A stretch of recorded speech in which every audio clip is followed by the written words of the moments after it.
ChatGPT dapat membantu meningkatkan produktivitas dan efisiensi dalam bekerja. Dengan memanfaatkan kemampuan ChatGPT dalam mengelola bahasa, orang dapat mempercepat proses seperti mencari informasi, menganalisis data, dan memproses dokumen. Itulah kenapa ChatGPT menjadi salah satu tools wajib bagi teman-teman yang ingin menyelesaikan pekerjaan secara lebih efektif dan menghemat banyak waktu. GPT adalah chatbot yang menggunakan sebuah model bahasa yang sangat canggih yang dapat memahami bahasa manusia secara alami dan memberikan respon yang sesuai dengan konteks. ChatGPT dilatih menggunakan teknologi deep learning sehingga ia dapat mempelajari pola bahasa dan konteks secara otomatis. Dengan demikian, ChatGPT dapat memberikan respon yang sangat akurat dan bermanfaat.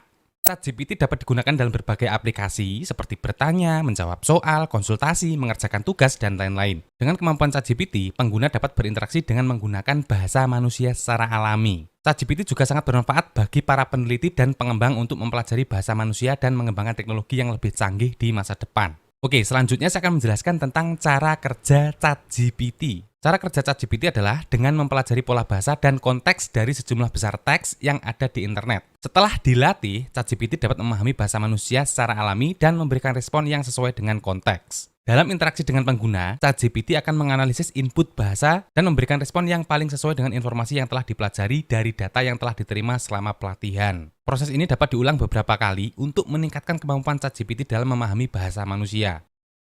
Selanjutnya, apa saja sih fungsi ChatGPT? Fungsi ChatGPT yang pertama yaitu menjawab pertanyaan. ChatGPT dapat menjawab berbagai jenis pertanyaan tergantung pada seberapa besar kemampuan model tersebut. Sebagai model bahasa yang besar, ChatGPT dapat menjawab pertanyaan tentang topik umum seperti cuaca, berita terbaru, olahraga, resep masakan, hiburan, teknologi, dan masih banyak lagi. ChatGPT juga dapat digunakan sebagai asisten virtual, penerjemah bahasa, dan chatbot yang dapat membantu menjawab pertanyaan secara lebih spesifik. Namun, terkadang ChatGPT memiliki keterbatasan dan tidak selalu dapat memberikan jawaban yang benar atau sesuai dengan yang diharapkan. Misalnya, pertanyaan yang terkait informasi personal individu seseorang, data statistik yang bersifat real-time, dan sebagainya. Oleh karena itu, perlu dilakukan pengecekan dan verifikasi jawaban yang diberikan oleh ChatGPT.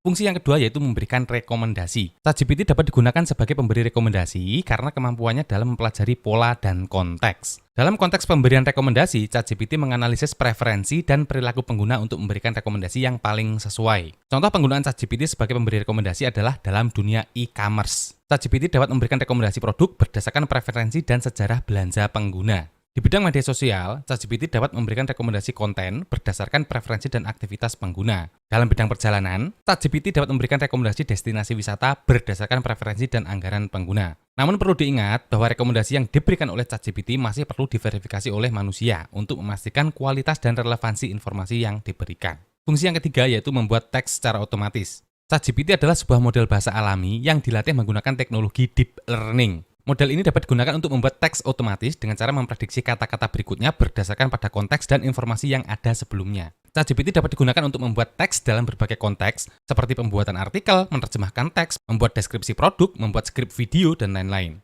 Fungsi yang keempat yaitu menyelesaikan tugas-tugas tertentu. ChatGPT merupakan sebuah sistem atau program komputer yang dirancang untuk menyelesaikan berbagai tugas tertentu dengan menggunakan kemampuan pemrosesan bahasa alami dan machine learning. Beberapa contoh tugas yang dapat dilakukan oleh ChatGPT antara lain menerjemahkan teks. Pengguna dapat meminta ChatGPT untuk menerjemahkan teks dari satu bahasa ke bahasa yang lain, seperti dari bahasa Inggris ke bahasa Indonesia atau sebaliknya. Kemudian tugas selanjutnya yang bisa dikerjakan oleh ChatGPT adalah menulis artikel. Pengguna dapat meminta ChatGPT untuk menulis artikel dalam berbagai topik, seperti olahraga, kesehatan, atau bisnis. ChatGPT akan memahami konteks dan mencoba menghasilkan teks yang sesuai dengan kebutuhan pengguna. Kemudian tugas yang selanjutnya yang bisa dikerjakan oleh ChatGPT yaitu membuat konten sosial media. Pengguna dapat meminta ChatGPT untuk membuat konten untuk media sosial, seperti caption untuk postingan Instagram atau tweet untuk Twitter. ChatGPT akan mencoba menghasilkan teks yang menarik dan sesuai dengan konteks media sosial. Kemudian tugas selanjutnya, memeriksa tata bahasa. Pengguna dapat meminta ChatGPT untuk memeriksa tata bahasa dalam sebuah teks, seperti naskah, surat, atau laporan. ChatGPT akan mengidentifikasi kesalahan tata bahasa dan memberikan saran perbaikan.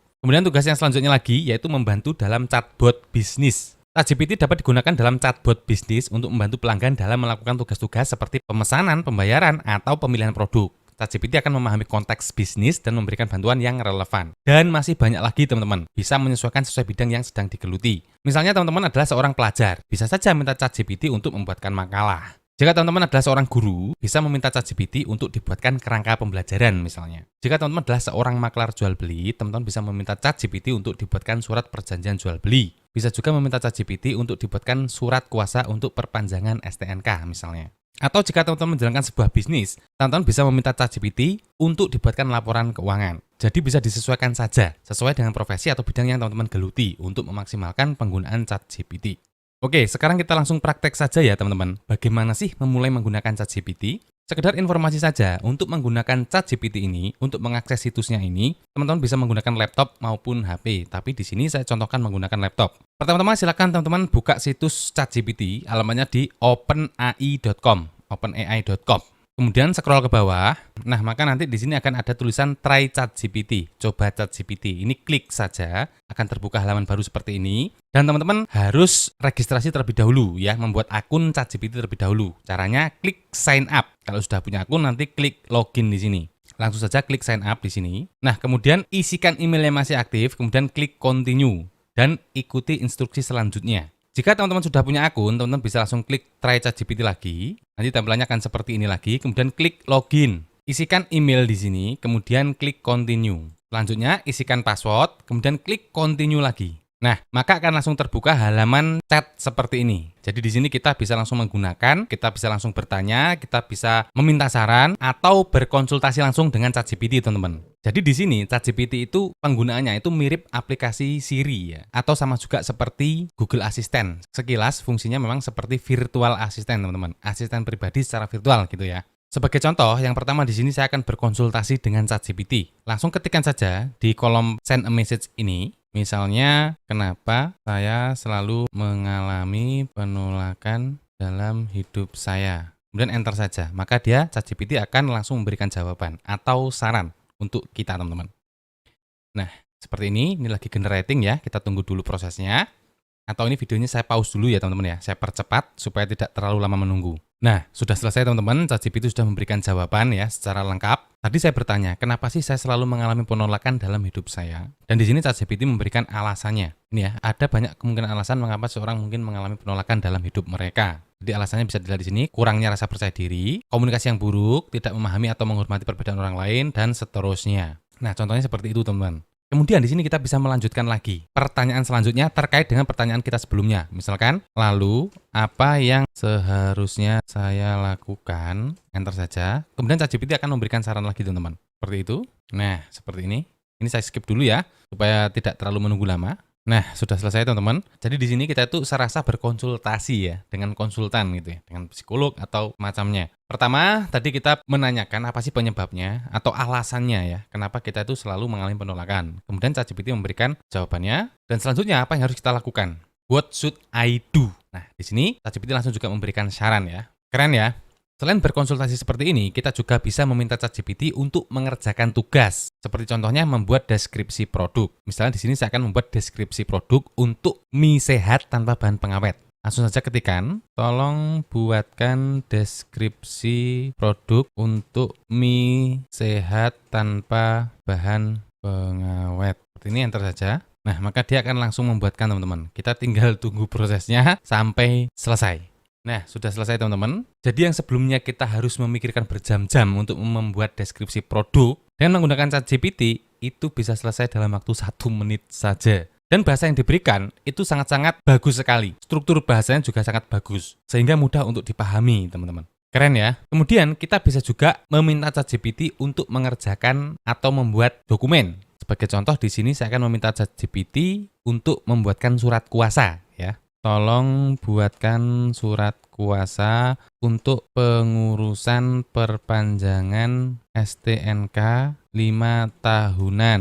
Pemberi kuasa atas nama Budi dan yang diberi kuasa adalah Andi. Pengurusan dilakukan di kantor Samsat Bandung. Seperti ini, enter saja. Maka GPT akan langsung membuatkan surat kuasa tanpa berpikir, teman-teman.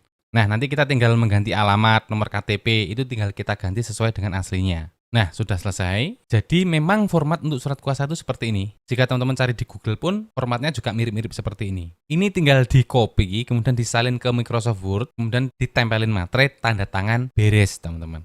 Jadi kita nggak perlu ngetik lama-lama, tidak perlu mikir lama-lama, tidak perlu nyontek sana-sini, langsung ketikkan saja namanya, kalau perlu nomor KTP-nya, alamatnya, maka akan langsung dibuatkan oleh ChatGPT sampai jadi. Keren ya? Pada intinya, kita bisa menggunakan ChatGPT ini sesuai dengan kebutuhan kita. Nanti silakan teman-teman bereksplorasi sendiri dengan mencoba membuat pertanyaan sebanyak-banyaknya. Memberikan tugas ChatGPT sebanyak-banyaknya dan berkonsultasi dengan ChatGPT sebanyak-banyaknya sampai puas. Nanti teman-teman akan paham bagaimana menggunakan ChatGPT secara lebih maksimal. Bagaimana cara menggunakan prompt yang lebih efektif. Prompt itu adalah pertanyaan atau perintah seperti ini teman-teman ya. Itu namanya prompt, seperti ini. Tolong buatkan surat kuasa. Nah, ini namanya prompt. Tolong buatkan deskripsi produk. Nah, itu pertanyaan atau perintah yang diberikan kepada ChatGPT itu disebut dengan prompt.